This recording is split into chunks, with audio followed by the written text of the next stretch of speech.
አንተ ወቱ መስዋዕት እንተ ስቴታና ርስት ሰማያት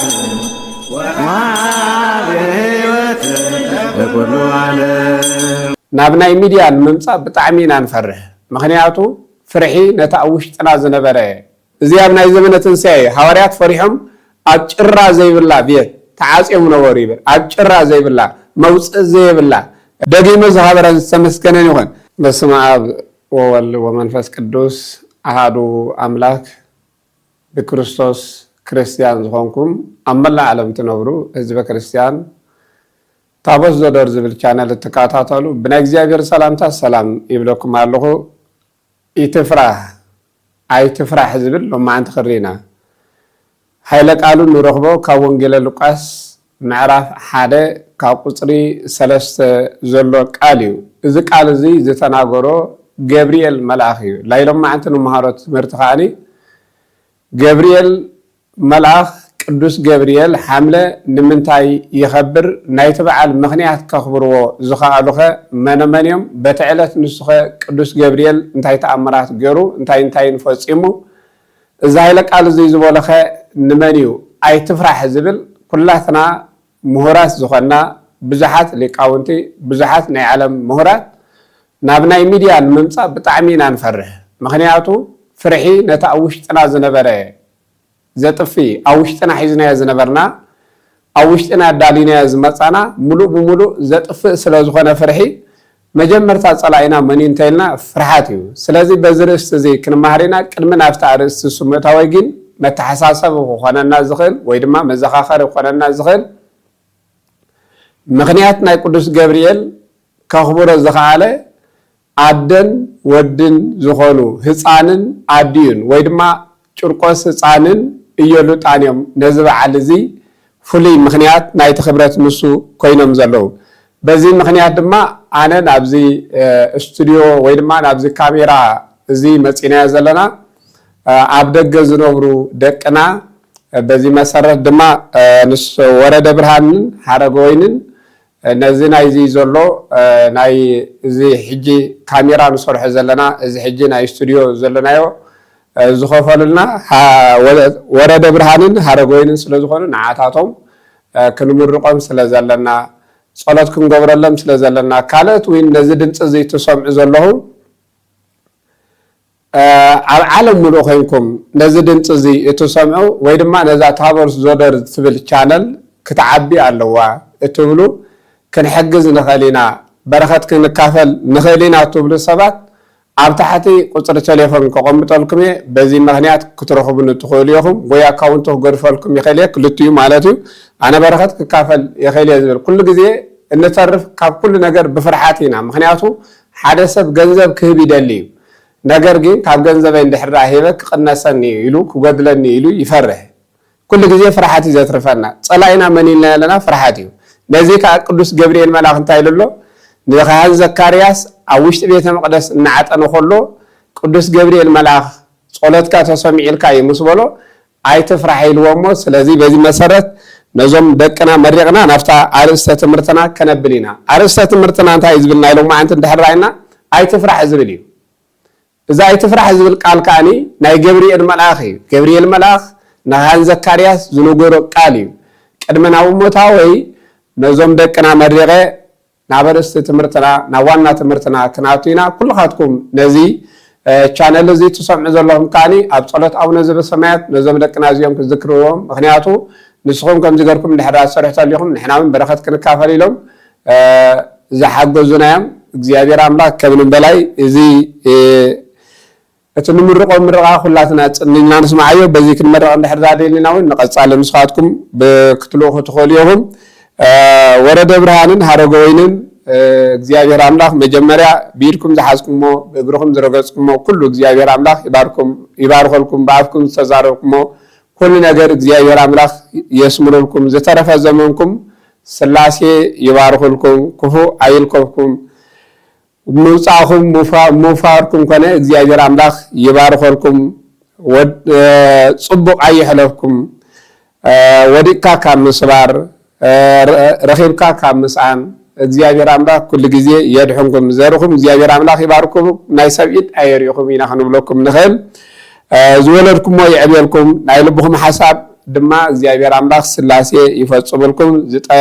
ዝጠመመ የቕናዓልኩም ዝረሓቐ ድማ እግዚአብሔር አምላክ የቅርበልኩም ዝቀረበውን የስምረልኩም ቤትኩም ይባርኸልኩም ሓዳርኩም ይባርኸልኩም ንግድኩም እግዚአብሔር አምላክ ይባርኸልኩም ስራሕኩም እግዚአብሔር አምላክ ይባርኸልኩም ጥዕና ይሃብኩም ውላድ ይሃብኩም እግዚአብሔር አምላክ ካብ ልቢ ማለት እዩ ወረደ ብርሃንና ሓረገ ወይኒ ነመስግነኩም ነዚ ካልኣይ ግዜ መፂና ኣብዚ ቪድዮ እዚ ክንወፅእ ዝሓገዝኩምና ዘተባባዕኹምና እግዚአብሔር አምላክ ቅዱስ ገብርኤል ኣብ ምውፋርኩም ይኹን ኣብ ምእታውኩም ይኹን ኩሉ ግዜ ናይ ቅዱስ ገብርኤል ሓለዋ ናይ ቅዱስ ገብርኤል ተራዳእነት ምሳኻትኩም ይኹን ምስ ኩላትና ህዝበ ክርስቲያን ይኹን ናብቲ ኣርእስተ ትምህርትና ከብለኩም ማለት እዩ ናይ ሎማዓንቲ ኣርእስተ ትምህርትና እንታይ እንድሕር ኢልና ኸዓኒ ኣይትፍራሕ ዝብል እዩ ኣይትፍራሕ ዝብል ቃል ቅዱስ ገብርኤል መልአክ ካህን ዘካርያስ ኣብ ቤተ መቅደስ እናዓጠነ ከሎ እናጸለየ ከሎ ጸሎትካ ተሰሚዕልካ እዩ እግዚአብሔር አምላክ ጸሎትካ ተሰሚዕልካ እዩ ኣብ ቅድሚ እግዚአብሔር አምላክ ዕጣንካ ቀሪብልካ እዩ ኢሉ ንካህን ዘካርያስ ኣይትፍራሕ ዝብል ቃል ነጊርዎ ምክንያቱ ኣይትፍራሕ ዝበሎ ምክንያት እንታይ እንድሕር ኢልና መልአክ የፍርሕ እዩ መልአክ ብባህሪኡ እንታይ የፍርሕ ስለ ዝኾነ እግዚአብሔር አምላክ የፍርሕ እዩ እግዚአብሔር አምላክ ክግለጽ ከሎ መልአክ ከዓ የፍርሕ እዩ መልአክ የፍርሕ ስለ ዝኾነ ነቲ መልአክ ርኡ ከይፈርሕ ነቲ መልአክ ርኡ ከይድንግጽ ነቲ መልአክ ርኡ ካህን ዘካርያስ ፍርሓት ከይስምዖ ብውሽጡ በዚ ምክንያት ድማ ኣይትፍራሕ ዝብል ቃል ገብርኤል መልአክ ነጊርዎ ኣይትፍራሕ ዝብል ቃል ኣብ መጽሓፍ ቅዱስ ብኸመይ ኢና ክንርድኦ ንኽእል እንድሕር ኢልና ዝተወሰኑ ጥቕስታት ገርና ናብቲ ዋና ናይ ቅዱስ ገብርኤል መልአክ ብዕለት 19 ሓምለ ዝኸብረሉ ገብርኤል ምክንያት እንታይ እዩ ዝብል ናብቲ ዋና ታሪክ ክንኣቱ ኢና ቅድሚ ግን ዝኾነ ጥቕሲ ክንጥቀም ኢና ምክንያቱ ጥቕሲ መጽሓፍ ቅዱስ ተጠቂምና ናብቲ ኣይትፍራሕ ዝብል ቃል ፍርሓት እንታይ እዩ ፍርሓት ንመን ኢና ክንፈርሕ ዝግባአና ከመይ ዓይነት ፍርሓት ይኸ ስለዚ ፍርሓት ማለት እንታይ ማለት እዩ እናየለና እቲ ቀንዲ ጸላኢና እዩ ወዲ ሰብ ጸላዩ መን እንድሕር ኢልና ፍርሓት እዩ ምክንያቱ ካብ ፍርሓት بفرحة زاكل كاب كل نجار يسترف سب بفرحة زاكل زخونة نجار كسر حيكلني بفرحة زاكل زخونة نجار قبل حيكلني ما خني أشوف فرحتها وش أنا عند حرة هاليو نتحيزنا يزنا برنا بمولو صلاينا مالتيو بمولو زاد فعلنا نسيو كنو بلاي نخلينا كنو صوي نخلينا أوشتنا زلوا تمرتي أوشتنا زلوا قالات أوشتنا زلوا قال زيادة عندك كويس أيكلني ندقة كويس سلزاي كلمة بزي مسرت نايلوم معنتي النوريو فرحات مالت انتاي مالتي زبل توسنا مصحف قدس كتاقس يا مالتي مصحف قدس يتقدم النوريو ماتيوس وانجيل معرف 14 قصر 17 انا ايه ايتفرحيلو مني انا ايه ايتفرحو اذا قال زي زبلو مني غويتانان مدحنينان يسوع كريستوس نمنكم يلوم حواريات غويتانان مدحنينان يسوع كريستوس عبد حواريات عبحري بأجرم داخله خلّه يسوع كريستوس بأجرم داخله خلّه بحر داخله خلّه مجمرتا متحات مسيلوهم نارو متحات مسيلوهم فرحات حزوهم نبره مخنياتو حادثة سجاز لبسة بحر خم يجر خير زبل حسب حواريات فريح مسلوزنا برو بزيد ما نتايلوهم أنا أيتفرحوا أنا زيابير مساهم دعرة هاللي خاني زفرح يوم الكمن زبل قال بزي مسرت حواريات عبحري كاتو خلو قدس بيتروسكو غويتايلو نافتزل لخا يدو خنمص فقادنيا دي خامس بولو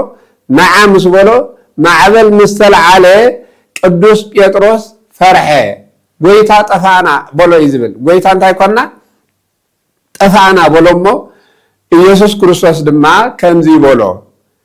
አታ ዘአማኑ ወለዶ ዘአማኑ ወለዶ አይትፍራህ በዚህ ምክንያት ሐዋርያት እንታይልዎም አይትፍራሁ ስለዚህ ፍርሃት እንታይኮም ምኻኒ ፍርሃት ጸላኢና ኾም ምኻኑ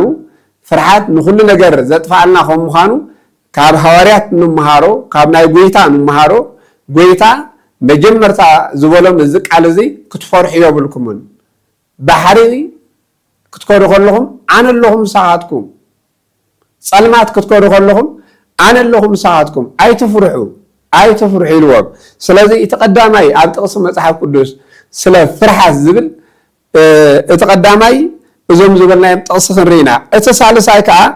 ማቴዎስ ወንጌል ምዕራፍ 28 ካብ ቁፅሪ 5 ጀሚሩ ዘሎ ከዓኒ እቲ መልአኽ ነተን ኣንስቲ ኣይትፍርሓ በለን እቲ መልአኽ ነተን ኣንስቲ እንታይ በለን ኣይትፍርሓ በለን ምክንያቱ እዚ ኣብ ናይ ትንሣኤ ዝኾነሉ እዩ ትንሣኤ ናይ ጎይታናን መድሓኒናን ኢየሱስ ክርስቶስ ኣብ ዝኾነሉ ንመጀመርታ ግዜ ነቲ ስጋ ንሱ ሽቶ ክቐብኣ ኢለን ናብቲ ረይሳ ናይ ጎይታ ምክንያቱ ብብሉይ ኪዳን ሽቶ ዝቕባእ ስለ ዝነበረ ነቲ ናይ ጎይታ ረይሳ ነቲ ናይ ጎይታ መቃብር ሽቶ ክቐብኦ ኢለን ኣንስቲ ብለይቲ ናብ መቃብር ጎይታ ይኸዳ ነበራ ይብል ክኸዳ ከለዋ ድማ መልአከ እግዚአብሔር ኣምላኽ መብረቕ ነፀብራቕ ዘለዎ ጻዕዳ ዝተኸደኑ ክልተ መላእኽቲ ኣብቲ ኣፍ መቃብር ጸንሕወን ሓደ ብትራስ ሓደ ድማ ብእግሪ ጸንሕወን እተን ኣንስቲ ድማ እንታይ ኮና ይብል ፈርሓ ይብል ምስ ፈርሓ ድማ እቲ መልአኽ እንታይ በለን ኣይትፍርሓ ኣነ ኣይትፍርሓ ይልወን ስለዚ ኣይትፍርሓ መልአኽ ርኢኻዮ ዘፍርሕ ከም ምዃኑ ካብዚ ክንርዳእ ንኽእል ኢና ማለት እዩ ካብዚ ሃይለ ቃል እዚ እንታይ ንርዳእ መልአኽ ዘፍርሕ ከም ምዃኑ ክንርዳእ ንኽእል ኢና ስለዚ ፈርሓ ድማ እንታይ ኢልወን ኣይትፍርሓ ኢልወን ካብኡ ቀፂልና ንሪኦ ትንቢተ ዳንኤል እንድሕራ ተመልኪትና ድማ ምዕራፍ 10 ቁፅሪ 12 ድማ ኣይትደንግፅ ኣይትሸበር ኣይትፍራሕ ዝብል መልአኽ ንዳንኤል ነገሮ ንነቢይ ዳንኤል እንታይ ኢልዎ ኣይትሸበር ኣይትደንግፅ ኣይትፍራሕ ኢልዎ ስለዚ መላእኽቲ ኣብ ግዜ ፍርሓትና እንታይ ዝገብሩና እዮም ዘፃናንዑና ከም ምዃኖም ክንርዳእ ይግባአና ማለት እዩ ካብኡ ቀፂልና መሳፍንቲ መጽሓፈ መሳፍንቲ እንድሕራ ተመልኪትና ኣብዚ ከዓ ናይ ጌዲዮን ታሪክ ዝምልከት ጌዲዮን መልአክ እግዚአብሔር ኣምላኽ ምስ ተገለጸሉ እቲ መልአኽ ድማ ከምዚ በሎ ኣይትፍራሕ ኣይትመውትን ኢኻ ኢልዎ ኣይትፍራሕ እንታይ ትኸውንን ኢኻ ኢልዎ ኣይትመውትን ኢኻ ኣይትፍራሕ በሎ እቲ መልአክ እግዚአብሔር ኣምላኽ ኣይትፍራሕ ኣይትመውትን ኢኻ ምክንያቱ ጌዲዮን ፈሪሕሉ ኣብ ዝነበረ ጌዲዮን ፍርሓት ተሰሚዕዎ ኣብ ዝነበረ መልአኽ ርኡ ደንጊጹ ኣብ ዝነበረ መልአኽ ዘፍርሕ በባህርያቱ ምክንያቱ መልአኽ የፍርሕ መልአኽ የፍርሕ ምክንያቱ ራእይ ዮሃንስ እንድሕር ራእይናዮ መልአኽ ናብ መሬት ምስ ወረደ መሬት አንቀጥቀጠት እዩ ዝብል ምድሪ አንቀጥቀጠ እዩ ዝብል መልአኽ ካብ ሰማይ ናብ ምድሪ ምስ ወረደ ምድሪ አንቀጥቀጠ ኢሉ ምክንያቱ ሓደ መልአኽ ሓንቲ ሃገር ክሽፍን ይኽእል እዩ ብክንፉ ስለዚ ማዕረኽ እንደዚ ስለ እንድሕር ኮይኑ መልአኽ ክትሪኦ ዘፍርሕ ከም ምዃኑ ናይ መልአኽ ቃል ድማ ኣይትፍራሕ ኣይትፍርሒ ዝብል ቃል እዩ እቲ ናይ መወዳእታ ጥቕስና ካብ መጽሓፍ ቅዱስ ናብቲ ዋና ታሪክ ናብቲ ናይ ሎም መዓልቲ ንምሃሮ ገብርኤል መልአኽ እንታይ ዝገብረሉ እዩ ሓምለ ገብርኤል እንታይ ተኣምራት ዝገበረሉ ቅድሚ ምባልና ፍርሓት ኢና ንርኢ ዘለና ፍርሓት ማለት ከዓ እንታይ ማለት ኢልና ኣለና ፍርሓት ማለት ጸላኢና ማለት እዩ ፍርሓት ንወዲ ሰብ ጸላዩ ቀንዲ ጸላዩ ፍርሓት እዩ ምክንያቱ ብፍርሓት ኩሉ ነገር ይተርፍ ከምቲ ዝበልናዮ ናብ ብዙሓት ሰባት ብዙሓት ምሁራት ብዙሓት ሊቃውንቲ ብዙሓት ኣብ ናይ ሚድያ ወፂኦም ንኸየስተምሩ መን ሒዝዎም ኣሎ ኢልና ፍርሓት እዩ ሓንቲ መዓልቲ መፂኦም ንኸየስተምሩ ፍርሓት ሒዞም ፍርሓት ተሊኻ ዝኾነ ነገር ክትገብር ኣይትኽእልን ኢኻ ማለት እዩ ስለዚ ፍርሓት ነቲ ኣብ ውሽጥና ዘሎ ዘጥፊ እዩ ኢልናዮ ናብ ውሽጥና ዘሎ እንታይ ዝገብር እዩ ዘጥፊ ከም ምዃኑ ናይ መወዳእታ ንሪኦ ከዓኒ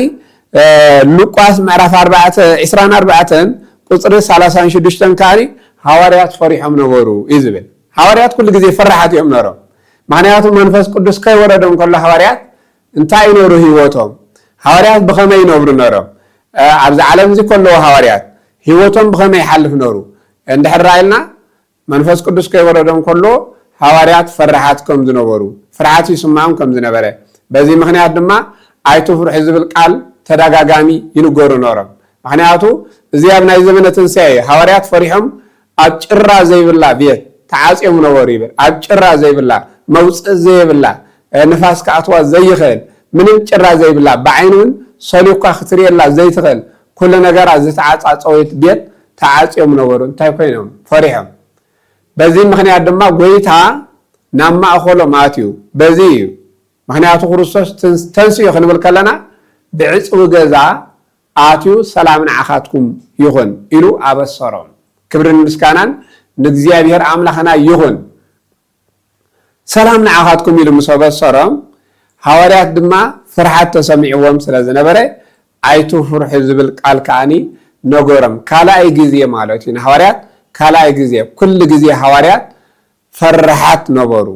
መንፈስ ቅዱስ ምስ ወረዶም ግን እንታይ ዝብል ሐዋርያት ፈርሃት ዝነበሩ እንታይ ኮኑ ተባዓት ኮኑ ኢሉ ምክንያቱ ተባዓት ተሰማ ካብ ፍርሃት ናብ ተባዓት ተቀየሩ ብተባዓት ከዓኒ ክሰብኩ ከኣሉ ስለዚ ክንሰብኽ እንድሕርዳ ኮይና ከነስተምህር እንድሕርዳ ኮይና ፍርሃት ከነወግድ ከም ዘለና ፍርሃት እንድሕርዳ ሃልዩ ክንሰብኽ ኣይንኽእልና ከነስተምህር ኣይንኽእልና ቃል እግዚአብሔር ኣምላኽ ኣውፂና ክንነግር ኣይንኽእልን ኢና ኣብ ውሽጥና ዝነበረ ቀለምዊን ክጠፍኣና ይኽእል እዩ ብኸመይ ኣብ ውሽጥና ፍርሃት እንድሕርዳ ዝስማዓና ተልዩ ስለዚ ብተባዓት ቃል እግዚአብሔር ኣምላኽ ክንሰብኽ ኣለና ብተባዓት ብድፍረት ክንሰብክ ከም ዘለና ናይ መወዳእታ ገብርኤል መልአኽ ዝበሎ ቃል ኢና ክንርኢ ገብርኤል መልአኽ ኩሉ ግዜ ምክንያቱ ነቶም ዝፈርሑ ዝነበሩ እናፃናነዐ ሓይሊ እንዳሃበ ተባዓት እንዳሃበ ዝኸይድ መልአኽ ስለ ዝኾነ ነዴና ቅድስቲ ድንግል ማርያም ከብሰራ ከሎ ኣብ ሻድሻይ ወርሒ ኢሉ ማለት እዩ ንካህን ዘካርያስ ኣብሲርዎ ምስ ከደ ካህን ዘካርያስ ምስ ተጠራጠረ ኣፍ ዓቢስዎ ምስ ከደ ኣይትፍራሕ ኢልዎ ካህን ዘካርያስ ኮ ተጠራጢሩ ከመይ ኢሉ ክኸውን ይኽእል ኣብ ዝበሎ መልአክ እግዚአብሔር ኣምላኽ ገብርኤል መልአኽ ክሳብ እቲ ህፃን ዝውለድ እንታይ ትኸውንን ኢኻ ኢልዎ ኣይትዛረብን ኢኻ ዓባስ ክትከውን ኢኻ በሃም ክትከውን ኢኻ ክትናገር ኣይትኽእልን ኢኻ ብዝበሎ በዚ መሰረት ኣብ ሻድሻይ ወርሒ ድማ ገብርኤል መልአኽ ናብ ኣዴና ቅድስቲ ቅዱሳን ድንግል ማርያም መፅኡ ከብስራ ከሎ እዚ ነገር እዚ ከመይ ኢሉ ክኸውን ይኽእል ጓል ኣንስተይቲ ብዘይ ዘርኢ ሰብኣይ ምድሪ ብዘይ ዘርኢ ትፈሪ ኣበይ ርኢኻ ምስ በለቶ ንእግዚአብሔር እሞ ዝሰኣኖ ነገር የለን ኢትፍርሒ ማርያም ኢልዋ እንታይ ኢልዋ ኣይትፍርሒ ማርያም ኣይትፍርሒ ኣብ ቅድሚ እግዚአብሔር ኣምላኽ ሞገስ ረኺብኪ ኢኺ ኣብ ቅድሚ እግዚአብሔር ኣምላኽ ሞገስ ረኺብኪ ኢኺ ጸጋ ረኺብኪ ኢኺ ኣይትፍርሒ ኢልዋ ጸጋ ተረኺብኪ ኣይትፍርሒ ማርያም ኣይትፍርሒ ኢልዋ ፍርሓታ ኣወጊድላ ኸደ ንሳ ድማ ከምቲ ዝበልካዮ ይኹነለይ በለቶ ኢሉ ስለቃሉ እግዚአብሔር ኣምላኽ ዝኸበረን ዝተመስገነን ይኹን ብድጋሚ ዝኸበረን ዝተመስገነን ይኹን ናብቲ ዋና ዕላማና ናይ ልምዓት ትምህርትና ክንኣቱ ምክንያቱ እዚ መእተዊና እዩ ዘሎ ዋና ዕላማና ገብርኤል መልአኽ ሓምለ ገብርኤል ንምንታይ ይኸብር ናይቲ በዓል ንሱ ምክንያት ከ መነመን እዮም ናይቲ በዓል ንሱ መነመን እዮም ንዝብል ጭርቆስ ህፃንን እሙ እየሉጣን እዮም ገብርኤል መልአኽ ከዳ ብኸመይ ሓምለ ክኸብር ክኢሉ ምክንያት ክኾንዎ ዝኽኣሉ ገብርኤል ማለት ረዳኣይ ማለት እዩ መልአኽ ማለት ኩሉ ግዜ እንታይ እዩ ረዳኣይ ተባሂሉ ይፅዋዕ ምክንያቱ ደስታ ዘለዎ ተባሂሉ ገብርኤል ናይ ደስታ መልአኽ ተባሂሉ ይፅዋዕ ናይ ሓጎስ መልአኽ ተባሂሉ ይፅዋዕ ዓብይ ፍስሓ ዓብይ ደስታ ሒዙ ዝመፀ ናብ ዓለም ንመጀመርታ ገብርኤል መልአኽ እዩ ኣማኑኤል ዝበሃል ተሸኪሙ ዝመፀ ደስታ እዚ ዓለም እዚኣ ኣብ ሓዘን ከላ እዚ ዓለም እዚኣ ኣብ ጭንቀት ከላ እዚ ዓለም እዚኣ ኣብ ፍርሓት ከላ እዚ ዓለም እዚኣ ብጨለማ ተደፊና እንዳሃለወት ከላ ንዓለም ደስታ ንዓለም ፌስታ ንዓለም ሓጎስ ሒዙላ ዝመፀ ገብርኤል መልአኽ እዩ ንመጀመርታ ግዜ ኣማኑኤል ዝብል ምክንያቱ ነዴና ቅድስቲ ድንግል ማርያም ሰብሰራ ወዲ ክትወልዲ ኢኺ ስሙ ድማ ኢየሱስ ክትብሊ ኢኺ ኢሉ ኣማኑኤል ማለት እግዚአብሔር ምሳና ኾነ ማለት እዩ እግዚአብሔር ምሳና እንተኮይኑ ከዓ ዘፍርሐና ነገር የለን እግዚአብሔር ምሳኻ ተኮይኑ እንታይ ዘፍርሕ ነገር እንታይ ኣለካ ስለዚ እግዚአብሔር ምሳና እንድሕር ኮይኑ ዘፍርሐና ነገር የለን እግዚአብሔር ምሳና ተዘይሃሊና ክንፈርሕ ንኽእል ስለዚ እግዚአብሔር ምሳና ንኽኸውን እግዚአብሔር ናባና ቀረባ ንኽኸውን ንዓለም ደስታ አብሳሪ ፍስሐ አብሳሪ ሓጎስ አብሳሪ ተባሂሉ ዝተፀውዐ ገብርኤል መልአኽ እዩ ምክንያቱ ናብ ፍሉሕ ማይ እናበረረ ዝመፀሉ እዩ ገብርኤል ሓምላኽ ንብል ከለና ናብ ፍሉሕ ማይ እናበረረ ቅዱስ ገብርኤል መልአኽ መፀ እዩ ዝብል ዋና ምክንያት ዝኸበረሉ ገብርኤል መልአኽ ዝኾነሉ ኣደን ውላድን እዮም ኢሉ ንሳቶም ከዓኒ ናይ 3 ዓመት ህፃን እዩ ይብል ማለት እዩ ናይ 3 ዓመት ህፃን እዩ ንቅዱስ ገብርኤል ምክንያት መኽበሪኡ ዝኾነ ሓምለ ናይ 3 ዓመት ህፃን ምሰዲኡ እየሉጣ እዩ እቲ ታሪኾም እንድሕራሪናዮ ህፃን ክኸውን ከለና ግን ነገር ግን ይብል ማለት እዩ ነገር ግን ካብ ህፃንነቱ ጀሚራ ኣድዩ መጽሓፍ ቅዱስ እንዳነገረት ናይ ነቢያት ትንቢት እንዳስተማሃረት ናይ ቅዱሳን ታሪክ እንዳነገረት ኩሉ ናይ መጽሓፍቲ እንዳነገረት የዕበየቶ ይዝብል ንህፃን ጭርቆስ በዚ ምስ ዓበየ ድማ ዘበኑ ዘመነ ሰማዕታት ነበረ ይብለና ዘበኑ ዘመነ ምንታይ ነበረ ዘመነ ሰማዕታት ነበረ እሞ ኣብቲ ዘመን እቲ ዝነበረ ንጉስ ነቲ ህፃንን ነዲኡን ክቆትሎም ደለየ በዚ ምክንያት ድማ እየሉጣን ወዳ ሒዛ ናብ ሮም ተሰደደት ካብ ሃገራ ወፅያ ካብ አንጌበናይ ወፅያ ካብ ሃገራ ተሰዲዳ ነቲ ወዲ 3 ዓመት ሒዛ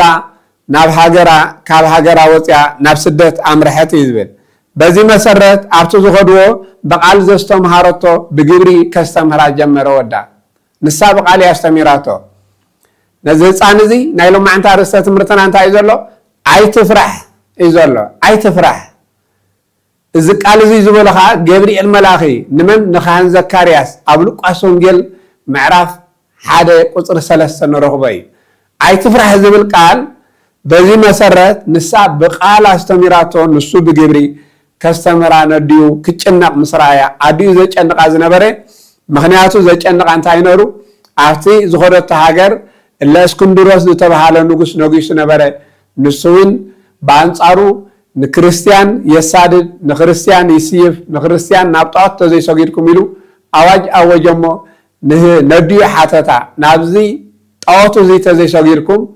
ናብ እሳት ክትኣትው ኢኹም ናብ ፍሉሕ ውሃ ናብ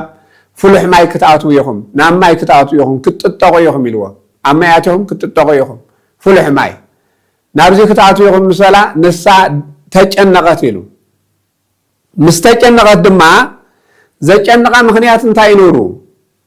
ዘጨነቃ ምክንያት ሓደ ነገር ኖሩ እዚ ዘጨነቃ ዝነበረ እንታይ እዩ ሓደ ወዳ ህፃን ስለ ዝኾነ ወዳ ናብ እሳት ከኣቱ ከሎ ሓንቲ ወላዲት ሕሰብዎ ሕጂ ወዲ 3 ዓመት እዩ ወዲ 3 ዓመት ውላድካ ዓይንኻ እንዳረኣኻያ ከለኻ እዝንኻ እንዳሰማዕኻያ ከለኻ ኣብ ፍሉሕ ማይ የእትዮም ክትጥቕዎ ከለዉ ናይ ወዳ ናይ ህፃን ኣፍሪሕዋ ካልኣይ ከዓኒ ስጋ ለቢሳ ስለ ዝኾነት ስጋ ለበስ ስለ ዝኾነት እየሉጣ ብጣዕሚ ፈሪሓ ብጣዕሚ ደንጊፃ ነበረት እዩ ዝብል ብጣዕሚ ትፈርሕ ትጭነቕን ምስራያ እቲ ህፃን ኣፍ ኣውፅኡ እሳ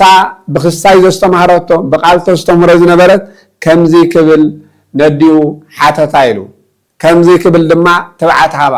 እቲ ቅዱስ ገብርኤል መልአኽ ንካህን ዘካርያስ ይትፍራሕ ዝበሎ ምክንያቱ ገብርኤል ኩሉ ግዜ ኣይትፍራሕ ዝብል ንዮሴፍ ውን ንማርያም ንምውሳድ ኣይትፍራሕ ኢልዎ መልአኽ ኣብ ግዜ ፍርሓትና እንታይ ዝብለና ተባዓት ይህበና ንህፃን ጭርቆስ ድማ ብመንፈስ ተገሊፁ ብመንፈስ ሓዲሩ እቲ ዝተምሃሮ ብግብሪ ንክኸውን እንታይ ኢልዋ ነድዩ ከምዚ ኢልዋ ወይ ቤላ ህፃን ይብል ማለት እዩ ለኦሙ ኢትፍርሂ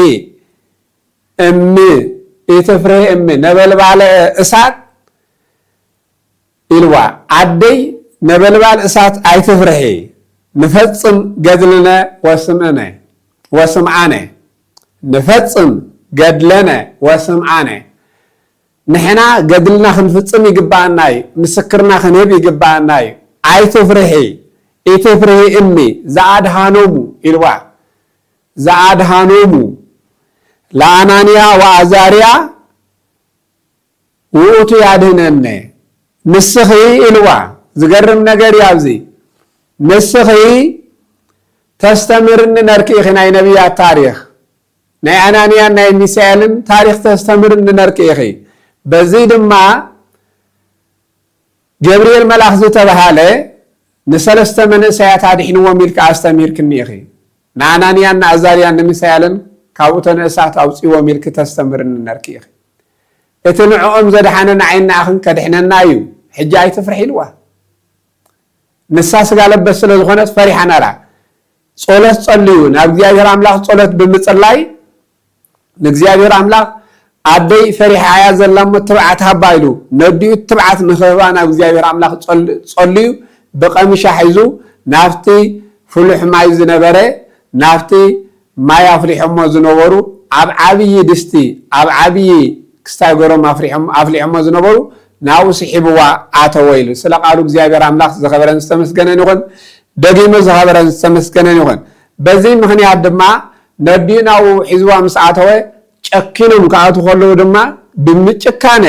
ብድፍረት ከአቱ ከለው ድማ እግዚአብሔር አምላክ ናይዞም ክልተ ሰማይታት ናይ ኢዮሉጣን ናይ ጭርቆስን ጭካነ ሪኡ እግዚአብሔር አምላክ ንቅዱስ ገብርኤል መልአክ ሊኹ ምንም ከይኮኑ ካብቱ ፍሉሕ ውሃ ካብቱ ፍሉሕ ማይ ንኽወፁ እንታይ ገበረ አድሓኖም ማለት እዩ ነቲ ማይ ወአቅሮሮ መልአከ እግዚአብሔር ይዝብል ነቲ ማይ ዝሕል ገበሮ ነቲ ውዑይ ዝነበረ ማይ ዝሕል ገርዎ ነቲ ዘቃጽል ዝነበረ ማይ ቅዱስ ገብርኤል በረድ ቀይርዎ ማለት እዩ በዚ ዋላ ሓንቲ ከይኮኑ ከዓኒ ወፁ እግዚአብሔር አምላክ ኣብ ግዜ ሽግርና ኣብ ግዜ ጭንቅና ኣብ ግዜ መከራና ኣብ ግዜ መወዳእታ ምስኮነ ይዝረዳና እግዚአብሔር አምላክ ናብ ሓደጋ ከያተውና ዘይኮነ ዝከላኸለልና